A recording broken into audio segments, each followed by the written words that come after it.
Hello everyone, welcome to Advait education A and J exams. This is Ranjan और जैसा कि आप सब जानते ही हैं कि सीएसईबी ने जेई इलेक्ट्रिकल के रिजल्ट्स कर दिए हैं डिक्लेयर और बहुत सारे स्टूडेंट्स इसमें सेलेक्ट हुए हैं। जितने भी सिलेक्टेड स्टूडेंट्स हैं आप सबको big congratulations from Advait education A J exams team. और इन्हीं सेलेक्टेड कैंडिडेट्स में से काफ़ी सारे बच्चे जो हैं वो अद्वैत एजुकेशन और गेट अकेडमी टीम से जुड़े हुए बच्चे, हमारे जो फैमिली के जो मेंबर्स हैं वो सारे बच्चे जो हैं वो भी सेलेक्ट हुए हैं। और इसी फैमिली से एक मेंबर हमारे साथ आज आप सबके लिए इस वीडियो सेशन में प्रेजेंट है और इनका जो सिलेक्शन है ये आप सबके लिए बहुत सारा मोटिवेशन लेके आएगा। इनकी जो जर्नी है ये आप सबके लिए काफ़ी मोटिवेटिंग रहने वाली है। तो चलिए जल्दी से मैं इंट्रोड्यूस कर देता हूँ रामपाल जी को, और रामपाल जो है वो हमारे साथ कनेक्टेड हैं। तो Rampal, very very good afternoon and सबसे पहले तो very big congratulations to you from entire Advait education A J exams team. बहुत बहुत कॉन्ग्रेचुलेशन डियर आपको। Thank you so much sir. Good evening sir आपको भी। Very good evening my dear. और आपने काफ़ी बढ़िया तरीके से आप सेलेक्ट हुए, बहुत बेस्ट लेवल पे आप प्रिपरेशन किए। तो ये बड़ा इंपॉर्टेंट है कि जितने भी एस्पिरेंट, जितने भी बच्चे अभी तैयारी कर रहे हैं, उन सब तक आपकी पूरी जर्नी, आपकी प्रिपरेशन से लेके आपके सिलेक्शन तक का पूरा सफ़र जो है वो डिस्कस हो जाए बढ़िया तरीके से। ठीक है? Yes sir, yes sir. तो रामपाल, आपने सबसे पहले हम शुरुआत करते हैं, आपने आपका बीटेक जो है वो कब कंप्लीट किया, कौन से ईयर में कंप्लीट किया यहाँ से? सर बीटेक सर 2020-21 में। अच्छा, 2021-22 अभी मतलब रिसेंट में ही आपने कंप्लीट किया हुआ था? रिसेंट नहीं सर, 20-21 में सर। अच्छा, 20-21 में आपने कंप्लीट किया? Yes sir. Okay okay okay. तो 20-21 में आपने कंप्लीट किया, तो इसके बाद सडनली सीएसईबी जेई के लिए मोटिवेशन कहाँ से मिला आपको? कैसे माइंड में आया कि सीएसईबी जेई की तैयारी करनी चाहिए? सर सीएसईबी में अभी पापा वहाँ सुपरवाइजर हैं सीएसईबी के। अच्छा। और जो मेरे बड़े चाचा जी हैं वो सीएसईबी के एई हैं, तो उन्हीं से एक मोटिवेशन मिला कि मेरे को भी सीएसईबी में अपना एक योगदान देना है। इस वजह से मैंने सीएसईबी की एग्ज़ाम को चुना है सर। बढ़िया। मतलब सर ये एग्ज़ाम देने का मेन मोटो यही था कि पापा को प्राउड फील कराना था सर। बिल्कुल। तो मतलब एक फैमिली वाइज भी आपको मोटिवेशन मिला, फैमिली से भी, और ओवरऑल आपका अपना भी एक टारगेट जो है आपने उस अकॉर्डिंग सेट किया। Yes sir. ठीक है। पापा वहाँ थे, पापा भी वहीं थे, और पापा का मन भी था कि पापा बेटा मेरा यहाँ आके अपना योगदान दे, साथ में काम करेंगे, ऐसा करके उनका था। इस वजह से मैंने सीएसईबी को पहले प्रेफरेंस दिया। अच्छा, बहुत ही बढ़िया। तो वो तो काफ़ी अभी सब खुश हो गए होंगे आपने उनके लिए बहुत अच्छा एक प्राउड मोमेंट जो है आप लेकर के आए, और आपकी मेहनत जो है जिसकी वजह से ये प्राउड मोमेंट आया हुआ है। तो once again very big congratulations to you my dear. तो आपकी जर्नी का जो शुरुआत था, जो स्टार्टिंग में जब आपने अभी अपना बीटेक कंप्लीट किया, तो उसके बाद जब आपने जब ये डिसाइड किया कि भाई मुझे सीएसईबी जेई की तैयारी करनी है, तो आप जो है इसकी प्रिपरेशन क्या पहले भी कहीं कर चुके थे, या कब से सीरियस मोड का प्रिपरेशन आपका कब से स्टार्ट हुआ? सर ये मैंने गेट के एग्ज़ाम के लिए सेल्फ प्रिपरेशन करने की कोशिश की थी। उसमें मैंने नॉन टेक्निकल जैसे रीजनिंग है उसके बहुत सारे क्वेश्चन मैंने शुरुआत में लगा चुका था। देन उसके बाद पापा से इंफॉर्मेशन मिला कि सीएसईबी का रिक्रूटमेंट आने वाला है, तो रिक्रूटमेंट के लिए भी मैंने रीजनिंग में ही ज़्यादा ध्यान दिया, और मशीन के कुछ जैसे ट्रांसफार्मर हो गए, मशीन में इंडक्शन मोटर हो गया, ये सारी चीज़ें स्लोली स्टार्ट कर चुका था मैं। देन उसके बाद सर सीएसईबी का जो क्या बोलना चाहिए कि रिक्रूटमेंट आने के पहले ही अद्वैत एजुकेशन ने एक कोर्स लॉन्च कर दिया था जो बेनिफिशियल ही था, और जो इसका जो अमाउंट था वो भी बहुत कम था सर। तो हाँ, सीएसईबी जेई का जो कोर्स लॉन्च हुआ था उस कोर्स की आप बात कर रहे हैं? हाँ सर। अद्वैत एजुकेशन ने जो सीएसईबी का कोर्स लॉन्च किया था, जी, उस कोर्स की बात कर रहे हैं। तो रामपाल, आप उस कोर्स में लगभग कौन से मंथ में ज्वाइन किए थे, क्योंकि वो कोर्स जुलाई से शुरू हुआ था? हाँ सर, जुलाई के स्टार्टिंग से, जब से अच्छा, पहली क्लास से ही मैंने ज्वाइन कर लिया था सर। ओके, तो आप मतलब बिगिनिंग से उस कोर्स के पार्ट बने हुए थे। ठीक है, बढ़िया। तो अब इस कोर्स के दौरान की जर्नी एक बार मैं आपसे पूछ लूँ जल्दी से कि इस कोर्स को में पढ़ने के दौरान कौन कौन से सब्जेक्ट्स जो थे जिन पे आपका इंटरेस्ट और अच्छा डेवलप हुआ, फैकल्टीज़ कौन कौन से थे जो इस कोर्स में सब्जेक्ट्स आपके साथ जो डील कर रहे थे, कैसा एक्सपीरियंस रहा इस पूरे कोर्स के दौरान? सर मशीन और पावर सिस्टम के लिए सौरभ सर थे। वो क्या करते थे, लेक्चर तो लेते ही थे, प्लस मोटिवेट भी करते थे बीच बीच में। बिल्कुल। लेक्चर के साथ में हर एक लेक्चर के साथ में उनका एक मोटिवेशन रहता था, और उस मोटिवेशन को साथ में रखते हुए वो जितनी टाइम तक अपने टाइम ड्यूरेशन था पढ़ाई करने का, वो सारी चीज़ें कंप्लीट भी करते थे, प्लस बच्चों को मोटिवेट भी करते थे। और तरुण सर भी थे जो नॉन टेक्निकल में, जिन्होंने करंट अफेयर्स का जो कोर्स है उन्होंने वो चालू किया था, और करंट अफेयर्स की वजह से ही मैं जो नॉन टेक्निकल में जो मेरा इंटरेस्ट बढ़ा है वो सिर्फ उन्हीं को श्रेय जाता है सर। और रंजन सर, आपका भी क्लास, जैसे आप संडे को ले लेते थे क्लास, जैसे संडे में क्वेश्चन वगैरह जो कराना रहता था मशीन का, वो क्लास भी मैंने अटेंड किया है सर, और उस क्लास में भी बहुत बेनिफिशियल रहा है वो क्लास मेरे लिए।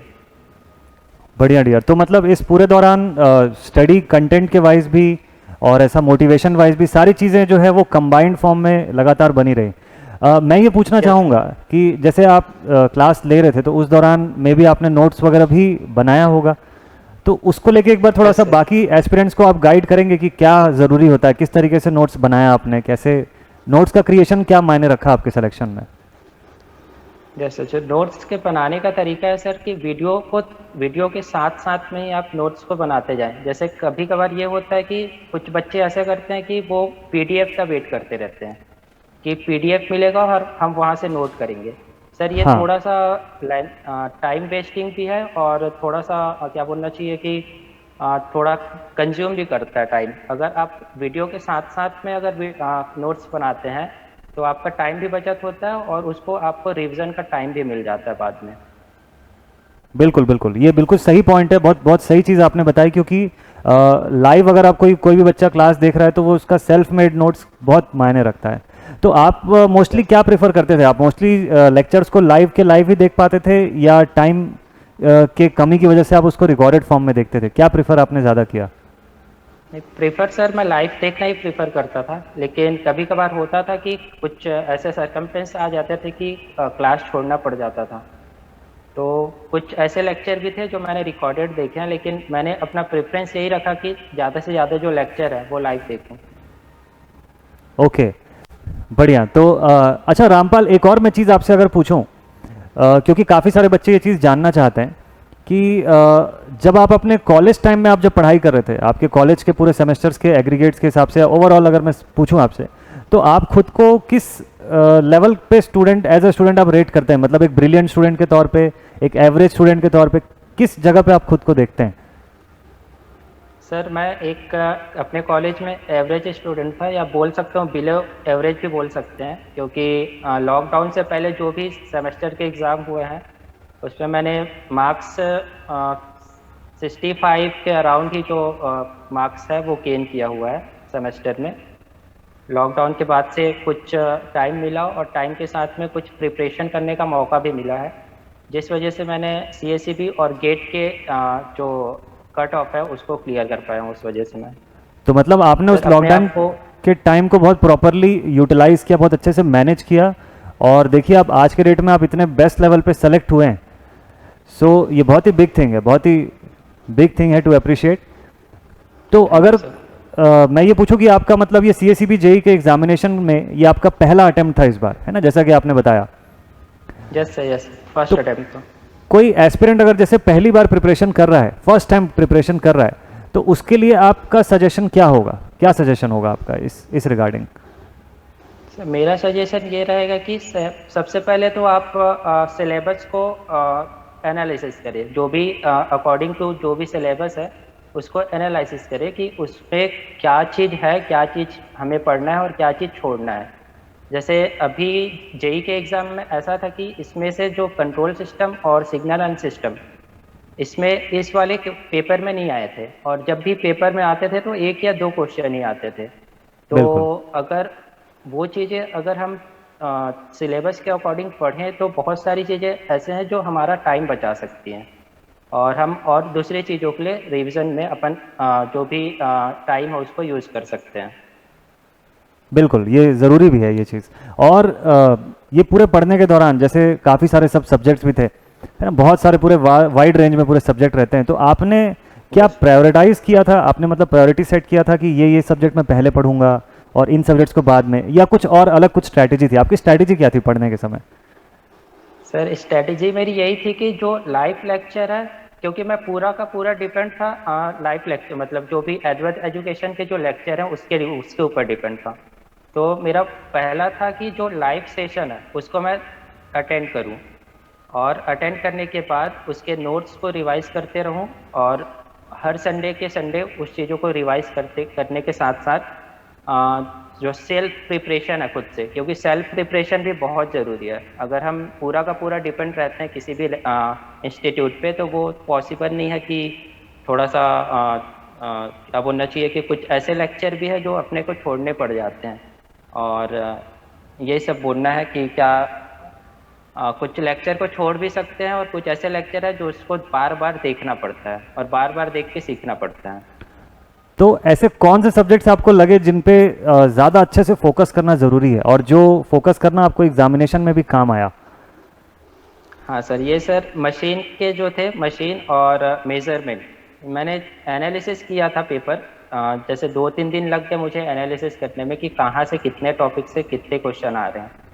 तो मैंने देखा कि मशीन से ज़्यादा क्वेश्चन आ रहे हैं, मेजरमेंट से ज़्यादा क्वेश्चन आ रहे हैं, नेटवर्क से भी क्वेश्चन आ रहे हैं। तो मैंने सर यही जो प्रेफरेंस रखा, सबसे पहले तो मशीन रखा था, फिर मेजरमेंट रखा था, उसके बाद नेटवर्क रखा हुआ था। अच्छा। नेटवर्क के बाद सर हाँ सर, बाकी चीज़ों को थोड़ा थोड़ा टाइम दे के मैं कंप्लीट कर चुका था सर, सारी चीज़ें। तो टेक्निकल और नॉन टेक्निकल सब्जेक्ट्स के बीच प्रॉपर पूरा बैलेंस बना करके आप फिर चल रहे थे? सर, नॉन टेक्निकल में था कि मैं सर करेंट अफेयर्स से ज़्यादा पढ़ता था। करेंट अफेयर्स के थ्रू ही मैं जो क्वेश्चन है, मतलब जो हिस्ट्री है या फिर पॉलिटिक्स है, वो सारी चीज़ें कवर करता था सर। जो करंट अफेयर्स में जो क्वेश्चन आते थे, वो वाला क्वेश्चन, फिर उससे रिलेटेड जो प्रीवियस, मतलब उससे रिलेटेड और भी कुछ क्वेश्चन बनते थे उससे, तो वो सब चीज़ें मैं प्रिपेयर करता था सर।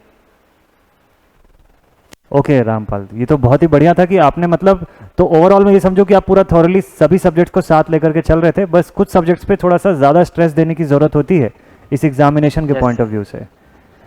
Yes sir. अच्छा, एक चीज़ और मैं पूछना चाह रहा था आपसे रामपाल कि ये वीडियो लेक्चर्स के अलावा और ऐसी कौन सी चीज़ होती है, और ऐसी कौन सी चीज़ इंपॉर्टेंट है जो आपके सिलेक्शन में इंपॉर्टेंट रोल प्ले करती है, मेजर रोल प्ले करती है? वीडियो लेक्चर्स सर आप देख एक रहे तो हैं? है जी जी बताइए। Yes sir.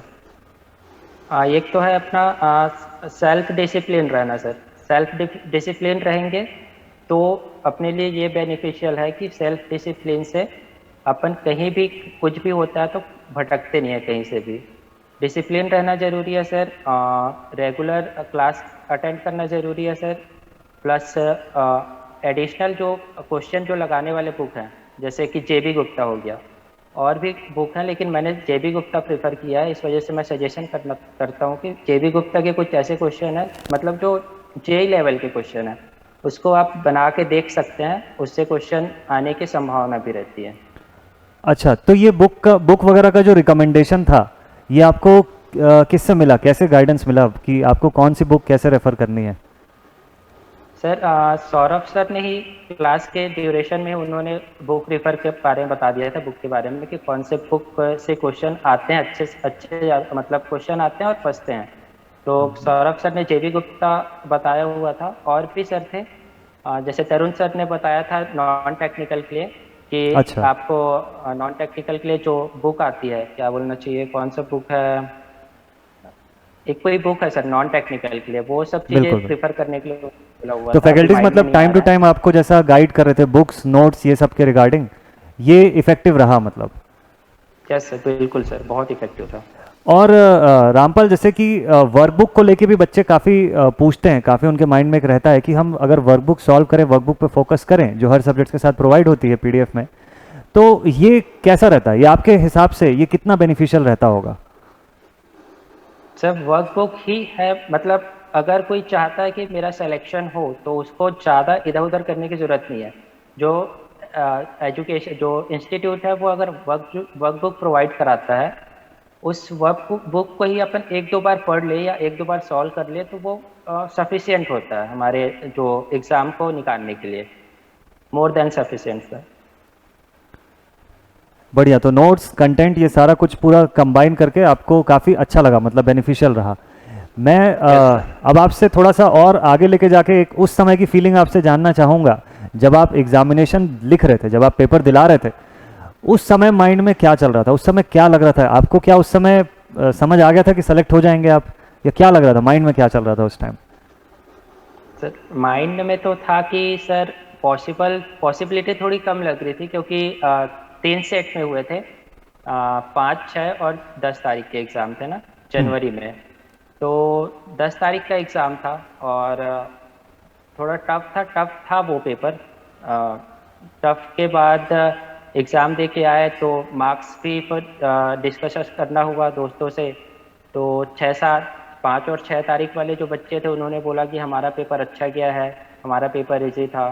10 तारीख के जो स्टूडेंट हैं उनका पेपर टफ था, तो थोड़ा सा डर का माहौल था कि हो पाएगा कि नहीं हो पाएगा, लेकिन अल्टीमेटली ये छोड़ दिए थे कि अब रिजल्ट एग्ज़ाम दे चुके हैं, अब एग्ज़ाम दे चुके हैं तो अब देखा जाएगा, अगर जो भी जैसा रिजल्ट आता है वो मैं एक्सेप्ट करूँगा। बिल्कुल बिल्कुल बिल्कुल। तो देखिए, आपने खुद को एक एवरेज स्टूडेंट की तरह रेट किया अब कॉलेज की पढ़ाई के दौरान, और आप देखिए कि कितने इतने कंपटीशन को बीट करते हुए आप आगे आए हैं और मस्त तरीके से आप सेलेक्ट हुए हैं। तो ये एक बहुत ही बड़ा मैसेज है सभी एस्पिरेंट्स के लिए कि अगर आप आपके कॉलेज टाइम की पढ़ाई और उसके बाद ये प्रिपरेशन के दौरान की पढ़ाई का जो डिफरेंस है, वो आपने प्रूव किया अपने सिलेक्शन से।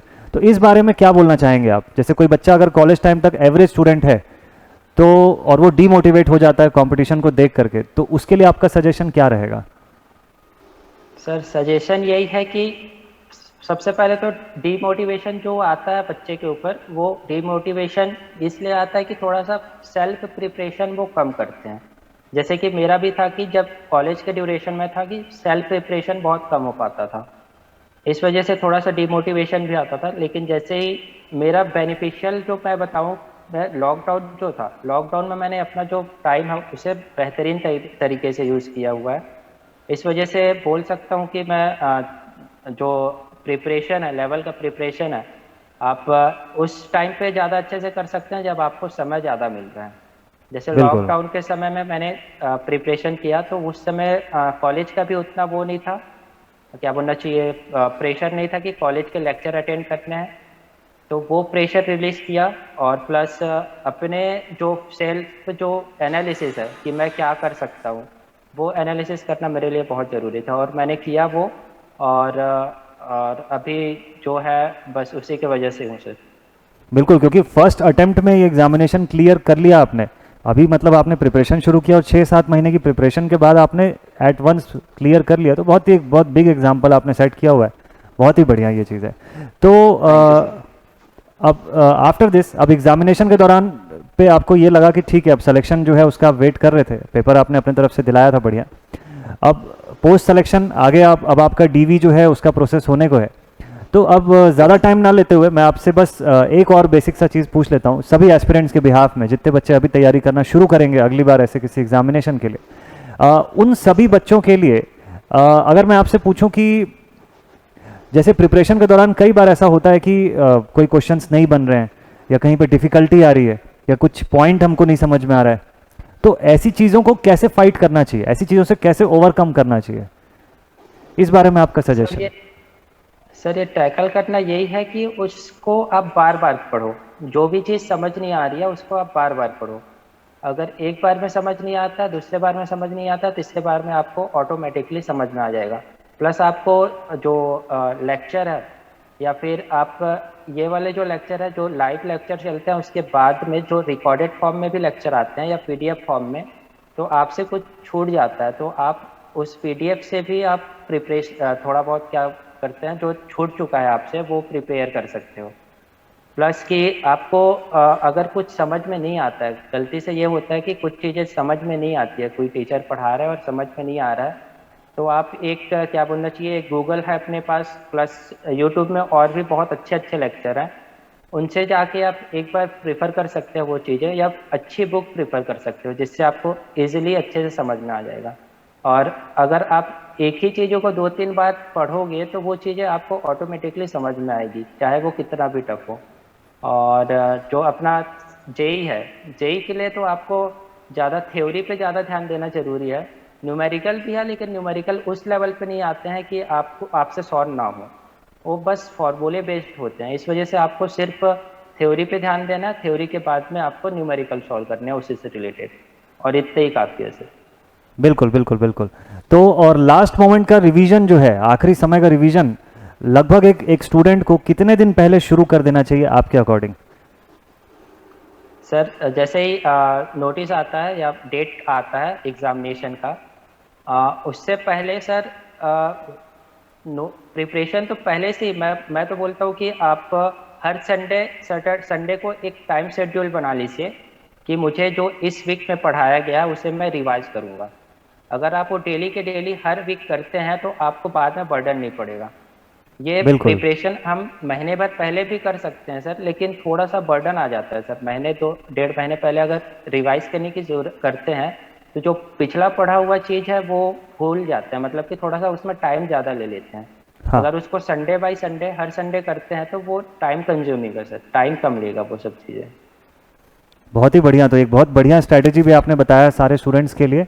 तो आई होप ये सब एस्पिरेंट्स जो है, जो भी बच्चे प्रिपरेशन कर रहे हैं, जो सेलेक्ट होना चाहते हैं, उनके लिए बहुत ही की पॉइंट साबित होगा कि रिवीजन कंसिस्टेंटली लगातार करते रहें एज कम्पेयर्ड कि आखिरी में जाकर रिवीजन करने की तुलना में, है ना, क्योंकि बहुत सारे बच्चे ये वाली मिस्टेक कर लेते हैं। और टाइम का मैनेजमेंट जो था, आखिरी पॉइंट जस्ट मैं आपसे पूछ रहा हूँ कि टाइम का मैनेजमेंट एग्जाम में पेपर लिखने के समय कैसे किया आपने, किस तरीके से टाइम मैनेज किया? सर मेरा ये मैंने एक गेट का एग्ज़ाम भी दिया हुआ है 1 साल पहले। उसके बाद से ये मेरा दूसरा ही एग्ज़ाम था, गवर्नमेंट या कोई भी एग्ज़ाम है, दूसरा एग्ज़ाम ही लिख रहा था।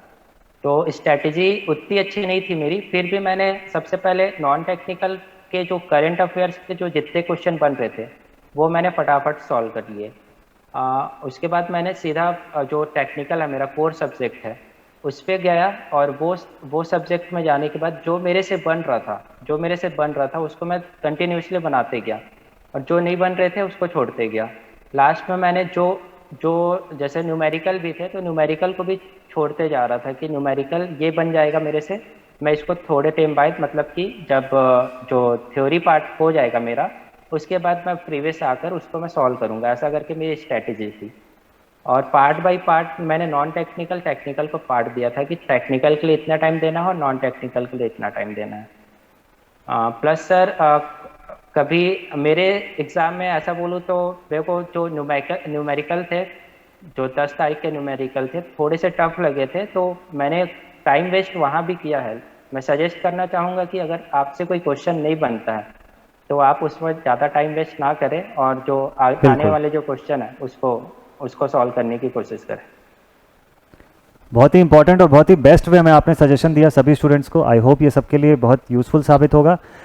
तो रामपाल, इसी के साथ आपको once again very big congratulation from Advait education AEJ exams team. बहुत लाइफ में आप और बहुत आगे जाइए, बहुत अच्छे एग्जाम्पल सेट करिए सभी स्टूडेंट्स के लिए, और सबके लिए एक मोटिवेशन का फैक्टर हमेशा बने रहिएगा।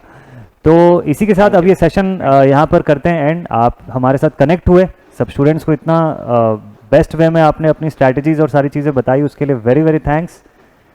तो मिलते हैं। Thank you so much sir, आपका भी थैंक यू डियर। मिलते हैं आप सभी से, आपसे next time. Thank you very much.